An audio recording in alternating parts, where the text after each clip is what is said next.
Imagine you've spent your entire life, you know, saving millions of dollars over a 40-year career. Right, doing everything you're supposed to do. Exactly. You're incredibly proud of your massive tax-deferred retirement accounts. But then you discover something kind of terrifying on the day you actually stop working. The withdrawal phase is an entirely different beast. It really is. Yeah. It turns out you haven't just built a pristine retirement nest egg. You're suddenly playing a multi-decade high-stakes game of chess with the federal government. Yeah, and most people are playing with half the pieces missing. I mean, it is the ultimate blind spot for successful savers. You spend decades focused on the accumulation phase, maximizing deductions, letting the money grow untouched. Right. But the moment you stop working, the government is looking at how much of that money they actually get to keep. And for you, the listener, this tax planning minefield can actually become a massive gold mine if you understand the underlying mechanics. So today, our mission is to unpack a major financial opportunity that's basically hiding in plain sight. It really is hiding right there. We are diving deep into a comprehensive guide authored by Thomas Davies. He is a fee-based fiduciary advisor with Davies Wealth Management based out of Stuart, Florida. Great firm. Yeah. And we're tailoring this deep dive specifically for the listeners of the 1715 Treasure Coast Financial Wellness community. Our core focus today is a proven 5-step Roth conversion strategy designed to significantly slash your lifetime taxes before you ever claim a dime of Social Security. Which is such a crucial window. I mean, the foundation of this entire strategy relies on recognizing a very specific temporary window of time. The gap, right? Exactly. We are talking about high net worth individuals, so people sitting on $1 million to $10 million or more in tax-deferred assets like traditional IRAs or 401ks. Okay, let's unpack this. Well, for this group, a critical gap opens up the very day they retire. It's the years between their retirement date and the day they are legally forced to start taking their required minimum distributions. RMDs? Right, RMDs, and claiming Social Security. During that specific gap, their taxable income just plummets. I love that. Think of this gap like a highly exclusive, unadvertised flash sale at a luxury store. The prices, which in this case are your tax rates, they just drop to the floor temporarily. That's a great way to put it. But, if you don't walk into that store with a meticulously calculated shopping list, you're either going to completely miss the discount or you're going to accidentally buy something that triggers a cascade of hidden fees later on. Oh, absolutely. And the urgency of that flash sale is amplified by the current legislative landscape. I mean, we really have to look closely at the year 2026. Why 2026 specifically? Because of the Tax Cuts and Jobs Act, the TCJA. It currently provides historically low federal tax brackets. However, the provisions of that act are subject to ongoing legislative debate and, potential expiration. Right. There's a sunset clause. Exactly. We are facing immense uncertainty about what future marginal tax rates will actually look like in the 2030s and beyond. And human nature usually dictates that when we face uncertainty, we just freeze. Like we just wait and see what the politicians do. Which is the worst thing you can do. Waiting is an active decision to surrender control. The mathematical reality shows that proactively converting your tax-deferred assets right now, locking in known 2026 rates, is far superior to gambling on unknown, likely higher future rates. Because we at least know the rules of the game today. Right. I mean, we can start by looking at the standard deduction for married couples filing jointly in 2026, which is approximately $30,700. Okay, so if you are in that retirement gap, you aren't earning a salary, and you've delayed Social Security, your baseline taxable income might actually be zero. Exactly. So that standard deduction is essentially a 0% tax bracket. The mechanics of it create a completely free conversion space. I mean, the first $30,700 you move from a traditional IRA to a Roth IRA is entirely offset by that deduction. You pay absolutely nothing in federal income tax to make that move. I have to push back here, though. I mean, I understand the appeal of a 0% tax rate. But for a listener sitting on, say, a $4 million IRA, moving 30 grand is a rounding error. That isn't going to significantly reduce their massive future tax burden. How does this strategy actually scale for high net worth families? Well, the scale of the problem is exactly why generic retirement advice completely falls apart for this demographic. The goal is not just to grab the 0% space. Right. The goal is a highly aggressive, calculated marginal bracket strategy. You want to systematically fill up the 12% bracket, the 22% bracket, and up to the 24% bracket. Okay, wow. Yeah, to put real numbers on that, for a married couple in 2026, the 24% marginal tax bracket goes all the way up to an income ceiling of $394,600. Wait, you are telling people to intentionally generate almost $400,000 of taxable income today? Yes, because you're choosing to pay 24 cents on the dollar today, specifically to avoid paying 37 cents on the dollar tomorrow. Oh, okay. We really need to clarify how marginal brackets work, though, because people often misunderstand them. If you push your income into the 24% bracket, it does not mean all your income is suddenly taxed at 24%. Right, it's stair-stepped. Exactly. Only the dollars that fall within that specific band, so between roughly $200,000 and $394,000, are taxed at that rate. The dollars below that are still taxed at the 10, 12, and 22% rates. That makes a huge difference. It does. By maxing out that 24% band now, you are draining the traditional IRA at a known blended discount. Because if you just leave it in there, eventually the government will force you to take it out anyway. Right. Under the Secure Act rules, required minimum distributions kick in at age 73 or 75 for those born in 1960 or later. And those distributions are not optional. Not at all. If you let a $4 million IRA grow untouched until age 75, the mandatory withdrawals will be massive. You stack those RMDs on top of your Social Security and pension, and you are instantly thrust into the absolute highest tax brackets for the rest of your life. Okay, that makes the why incredibly clear.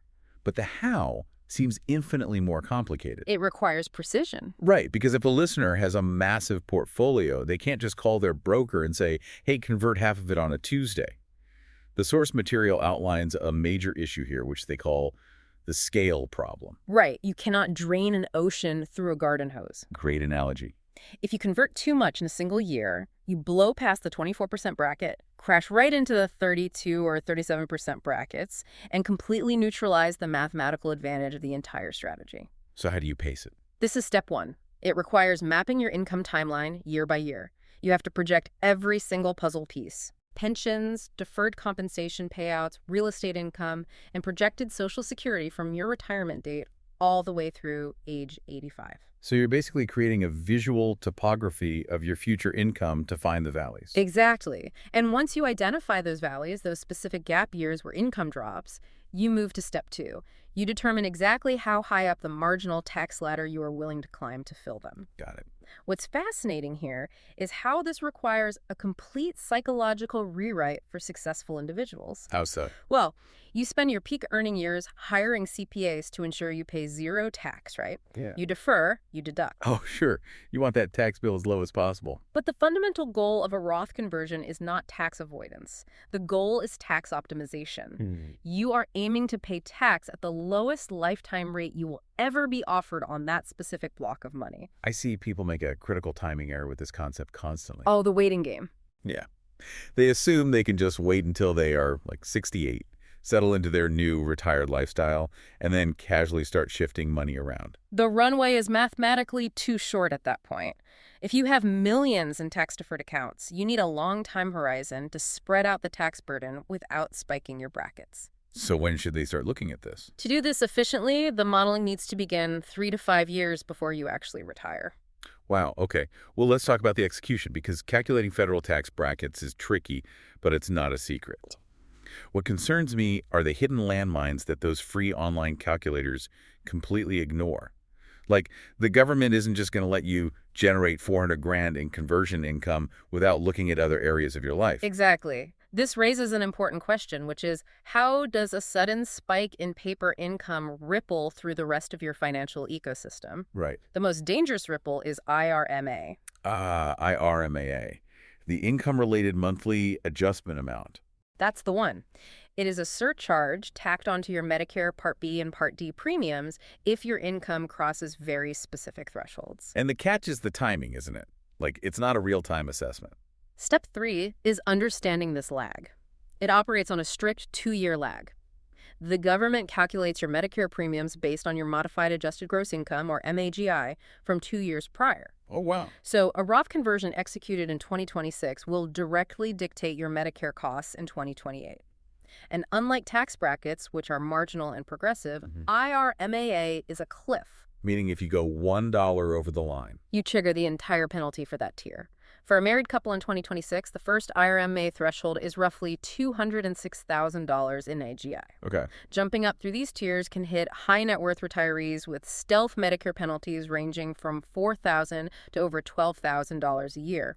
Furthermore, we have to factor in the net investment income tax, or NIIT. I'm glad you brought that up because people constantly get blindsided by the NIT.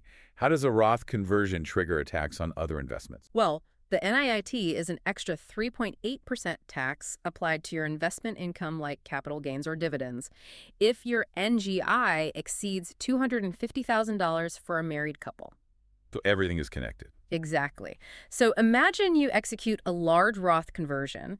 That conversion income pushes your NGI to $300,000. Suddenly, the capital gains from a totally separate stock you sold in your brokerage account are hit with an additional 3.8% tax. Your conversion just made your other investments more expensive to sell. Yes. The domino effect is staggering. It proves you have to model everything simultaneously. But let's say a listener navigates the brackets, avoids the IRMAA cliffs, accounts for the NIT, and decides to convert exactly $300,000 this year. The tax bill on that might be, say, $72,000. Sure. The source material highlights a fatal flaw in how people actually pay that bill, which brings us to step 4. It's a huge mistake. The instinct is to tell the custodian, go ahead and convert the $300,000, but withhold the $72,000 for the IRS directly from the IRA. Which is just crazy. That is like taking the wood from your ship's hull to keep the steam engine running. I love that. Right. You're moving forward, but you are structurally shrinking the very vessel meant to carry your wealth. Let's look at the actual math. If you withhold the taxes from the IRA, only $228,000 actually lands in the Roth. Exactly. However, if you pay that $72,000 tax bill using outside funds like cash from a standard taxable brokerage account, the entire $300,000 lands in the Roth. It is fully preserved. Which is huge for compounding. Huge. Assuming a hypothetical 7% return over 20 years, that extra $72,000 compounding inside the tax-free environment yields over $150,000 in additional wealth. But hold on, you're telling me a retiree needs to pull hundreds of thousands of dollars in cash out of the market just to sit in a liquid taxable account waiting to pay the IRS? Doesn't the opportunity cost of having that cash uninvested, the cash drag, doesn't that eat into whatever tax savings we're supposedly getting? It is a totally valid concern, but the tax arbitrage actually outpaces the cash drag. Really? Yeah. When you leave money in a traditional IRA, you are essentially investing in a partnership with the government. And the government can arbitrarily change their ownership percentage by raising tax rates. That's a scary thought. By utilizing outside liquidity to pay the tax now at known lower rates, you are essentially buying out the government's share of your retirement. The recommendation is to structurally position 3 to 5 years' worth of conversion tax payments in stable, liquid accounts prior to initiating the multi-year strategy. Just to have it ready. Right, specifically to avoid sequence of return risk while funding the tax burden. Well, here's where it gets really interesting. We've spent this entire time talking about how this impacts the listener while they are alive. But what if they don't spend all this money? Step 5. The generational pivot here is wild. A Roth conversion isn't just an income tax play. It is a fundamental estate planning mechanism. It performs incredible double duty. How? Currently, the federal estate tax exemption is historically high, sitting at $13.9 million per individual. Okay. But for estates approaching or exceeding that limit, Roth conversions are highly effective reduction tools. How does that work? Well, every dollar you spend from your taxable brokerage account to pay the income tax on a conversion is a dollar that permanently exits your taxable estate. You're actively shrinking your estate tax exposure while simultaneously supercharging the tax-free growth of the asset itself. And we absolutely have to dissect how the Secure Act changed the game for the heirs themselves. Oh, the Secure Act effectively killed the stretch IRA for most non-spouse beneficiary. Explain that for the listeners. In the past, if you left a traditional IRA to your children, they could take tiny calculated distributions over their entire life expectancy. The tax impact each year was negligible. Right. Today, under the 10-year rule, they are legally forced to completely drain that inherited traditional IRA within a decade. So imagine the listener's children are in their, say, mid-40s or early 50s. They are in their absolute peak earning years. They've finally reached the C-suite or built a successful business. Exactly. They are already sitting in the top federal tax brackets based on their own salaries. And then they inherit a $3 million traditional IRA. They are now forced to withdraw an average of $300,000 a year, stacking that on top of their peak salaries. Ouch. That inherited money is instantly subjected to the maximum 35 or 37% tax brackets. The income tax cost to your family on a $3 million inheritance could easily approach $1 million. That is just brutal. But if you absorb that tax yourself during your low-income retirement gap at a blended 24% rate, you completely change their financial trajectory. Right, because it's a Roth. Exactly. When your heirs inherit a Roth IRA, they are still bound by the 10-year rule, but every single dollar they withdraw is completely income tax-free. The contrast is unbelievable. You know, to really solidify this for the listener, let's walk through the exact pain points of a real-world scenario. The source material outlines a classic profile. They call it the retiring executive. Okay, yeah. We have a married couple, both 62, stepping away from the corporate world. They have $3.2 million in tax-deferred retirement accounts and $1.5 million in a taxable brokerage. And they aren't going to touch Social Security until age 70. Let's look at the do-nothing scenario first. Well, if they do nothing, they enjoy an 8-year gap of very low taxes. But their $3.2 million IRA continues to grow. Right. By the time they hit age 75, it might be worth $5 million. Suddenly, the IRS demands a massive required minimum distribution, perhaps over $200,000 a year. Right. They add that to their delayed maximized Social Security benefits and any pension income. Overnight, their baseline taxable income rockets past $300,000. So they hit all the traps. All of them. They are hammered by the highest marginal tax brackets, they trigger maximum IRMAA Medicare penalties, and they cross the threshold to pay the net investment income tax on their other assets. They deferred the pain only to multiply it. So how does the proactive Roth strategy alter that timeline? By utilizing that 8-year gap from age 62 to 69. The modeling dictates they systematically convert roughly $350,000 to $400,000 every year, filling the brackets precisely up to the top of the 24% ceiling. They fund the tax payments using that $1.5 million brokerage account.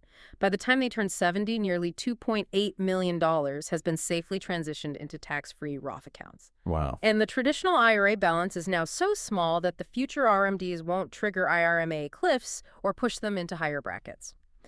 In comprehensive modeling, this specific restructuring regularly yields hundreds of thousands of dollars in pure lifetime tax savings. It's essentially manufacturing wealth through sheer efficiency. Yes.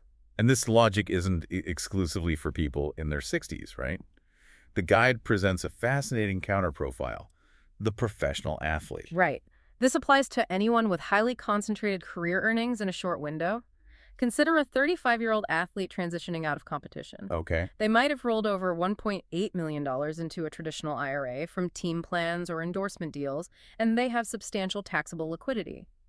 As they figure out their next career move, their income plummets. Right, their gap might last a decade, from age 36 to 45, before their second act really ramps up. And because of their age, the compounding mechanics are extraordinary.